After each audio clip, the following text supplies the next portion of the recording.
हम लोग जो है क्लास 10वां का सब्जेक्ट ज्योग्राफी का एक्सरसाइज 4 वन एवं वन प्राणी संसाधन के बारे में जानेंगे। तो ये जो है वन एवं वन प्राणी संसाधन जो है क्लास 8 में भी जो है पढ़ना है और क्लास 9 में भी पढ़ना है। तो यही चीज को मैंने जानना है, तो उनके लिए भी जो है ये मूल रूप से क्लास 8 और क्लास 9 के लिए भी जो है ये अध्याय है। तो वन में सबसे पहले हम लोग देखते हैं पहला टॉपिक में कि प्राकृतिक वन किसे कहते हैं। तो प्राकृतिक वन कहता है किसी बड़े भूभाग पर बड़े पैमाने पर वनस्पतियां स्वतः विकसित हो जाते हैं तो वह प्राकृतिक वन कहलाता है। कहने का मतलब वह अर्थ हुआ कि किसी बड़े भूभाग मतलब होता है जमीन, मतलब पृथ्वी के एक भाग पर मतलब एक भूमि पर जो है बड़े पैमाने पर वनस्पतियां मतलब पेड़ पौधे स्वतः उग कर विकसित हो जाते हैं, तो वही वनस्पतियां जहां पर उगे हैं तो वह वन अर्थात जंगल जिसको बोलते हैं अर्थात प्राकृतिक वन कहलाता है। सर वन जो है एक नवीकरणीय संसाधन होता है। वन जो है मतलब प्राकृतिक जो वन है वो एक नवीकरणीय संसाधन होते हैं। यह जो है आपका एक राष्ट्रीय संपत्ति के रूप में होता है। यह जो है एक राष्ट्रीय संपत्ति होते हैं और यह एक नवीकरणीय संसाधन है। वन में न तो वनस्पतियां की कोई सीमा होती है और न ही जो है उसमें रहने वाले जीव जंतुओं की। मतलब ऐसे जो वन जो बड़े भूभाग पर मतलब बड़े भूभाग का मतलब एक विशाल जमीन पर जो है और प्राकृतिक रूप से स्वतः अपने से जो है वनस्पतियां जो उगे हैं उगकर विकसित हुए हैं, तो वो जो वन में आपका पेड़ पौधे की कोई सीमा नहीं होती है। विभिन्न प्रकार के जो है पेड़ पौधे होते हैं, अनेकों प्रकार के पेड़ पौधे झाड़ियां और जो है उगे हुए होते हैं और उसमें जीव जंतु भी जो है असीमित रूप से होते हैं।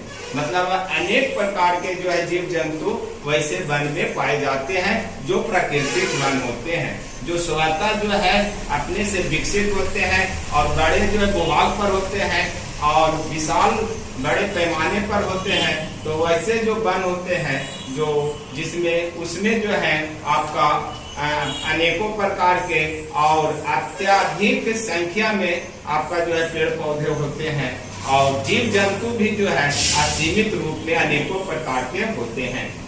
अब जो है वानिकी देखेंगे। तो वानिकी कह रहा है कि जब किसी भूभाग पर मनुष्यों द्वारा पेड़ पौधे लगाए जाते हैं तब उसे वानिकी कहा जाता है। कह रहा है जब मनुष्य जो है अपनी आवश्यकता के पूर्ति के लिए अपनी आवश्यकता के अनुसार जो है किसी बड़े भूभाग पर पेड़ पौधे लगाकर उसको जो विकसित करते हैं तब उसे जो है हम लोग वानिकी कहते हैं। वानिकी में जो है अत्यंत उपयोगी पौधे ही लगाए जाते हैं। मतलब मनुष्य की जो आवश्यकता होता है वही पेड़ पौधे उसमें मिलते हैं, लेकिन प्राकृतिक वन में जो है अनावश्यक वाला भी जो है पेड़ पौधे उसमें होते हैं, लेकिन इसमें वानिकी में सिर्फ मनुष्य की आवश्यकता वाला ही जो है पेड़ पौधे होते हैं। अब हम लोग तीसरा टॉपिक में देखेंगे कि वन का महत्व। तो वन का कई महत्व है हमारे दैनिक जीवन में। वन का जो है कई महत्व है। तो पहला है कि वनों की उपस्थिति से तापमान में कमी एवं वर्षा की मात्रा में वृद्धि होती है। वन जो है हमारे वायुमंडल में जो तापमान जो होता है इस पृथ्वी पर तापमान का वो नियंत्रण करता है। वन जो है पेड़ पौधे जो है पृथ्वी के तापमान को नियंत्रण करता है और वो मतलब रोकता है, ज्यादा वृद्धि होने नहीं देता है तथा वर्षा की मात्रा में भी वृद्धि करता था। वर्षा होने में ये मदद करता है। इसके साथ साथ यह मौसम को परिवर्तन करने में भी मदद करता है। मौसम जो है लाने में जो है ये मदद करता है। एक मौसम को दूसरे मौसम मतलब जो है लाता है। जाड़ा के बाद गर्मी, गर्मी के बाद बरसात। तो ये मौसम को परिवर्तन करने में भी जो है मदद करता है।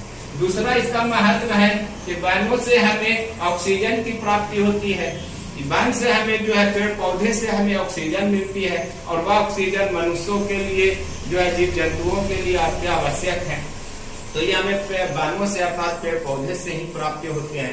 तथा वायुमंडल से कार्बन डाइऑक्साइड गैस को जो है वो ग्रहण करता है। हमारे वायुमंडल में जो है ये जो एक विषैले गैस के रूप में कार्बन डाइऑक्साइड होते हैं उसको वो जो है ग्रहण करता है, उसको कमी करता है ताकि वायुमंडल ये शुद्ध रखता है। तो इस तरह से ऑक्सीजन का जो है ये स्रोत है और कार्बन डाइऑक्साइड को कमी करने का सबसे बड़ा एक जरिया है। उसके बाद जो है तीसरा महत्व है वनों से हमें भूमि का कटाव रोकता है और वन जो है माने भूमि को कटने से रोकता है। भूमि का जो है मिट्टी जो का परत जो है बाढ़ में या तेज हवा में जो कट जाते हैं उसको कटने से रोकता है। फिर जो है वनों से पशुओं के लिए चारा एवं जीव जंतुओं और पशु पक्षियों के लिए आवास की व्यवस्था करता है। मतलब वन जो है पशुओं के लिए, पालतू पशुओं के लिए चारा का भी व्यवस्था करता है और वन में रहने वाले जीव जंतुओं के लिए आवास और भोजन का भी व्यवस्था करता है।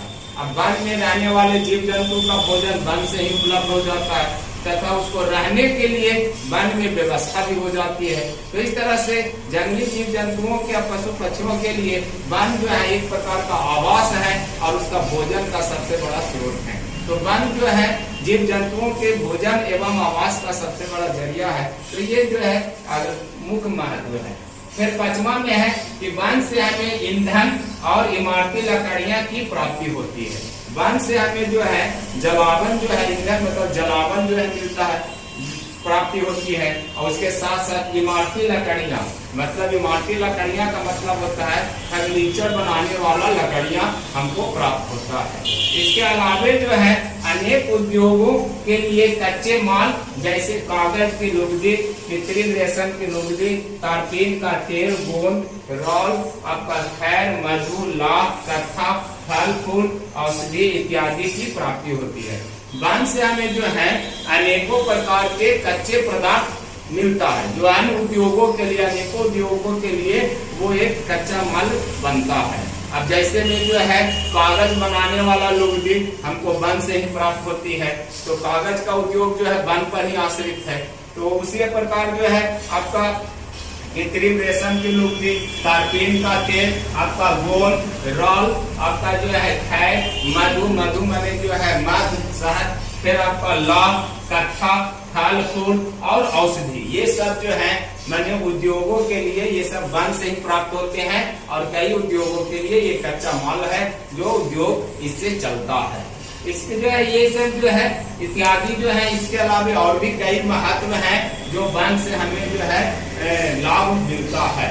अब जो है देखेंगे कि भारत में है चौथा टॉपिक, भारत में वन का विस्तार। तो भारत में लगभग जो है 6,97,898 वर्ग किलोमीटर भूमि पर वन का विस्तार। मतलब भारत में जो वन का जो विस्तार है ये जो है आपका लगभग जो है 6,97,898 वर्ग किलोमीटर भूमि पर विस्तार है। और यह जो आंकड़ा है आपका 2013 का है India state of forest report के अनुसार से हमारे भारत में वन का विस्तार इतना किलोमीटर में है। ये जो है आंकड़ा 2013 का है और 2013 के आपका जो है India state of forest report के अनुसार से भारत में जो वन का विस्तार है वो 6,97,898 वर्ग किलोमीटर भूमि पर वन है। तो इस तरह से हम लोग ने जो है प्राकृतिक वन किसको कहते हैं जो देख लिए, वानिकी किसको कहते हैं और वन का महत्व हम लोग जान लिए। अब नेक्स्ट वीडियो में हम लोग देखेंगे कि वन जो है हमारे वन जो है कितने प्रकार के होते हैं और वन का जो है से क्या क्या चीज प्राप्त होता है, उसका क्या क्या चीज में उपयोग किया जाता है।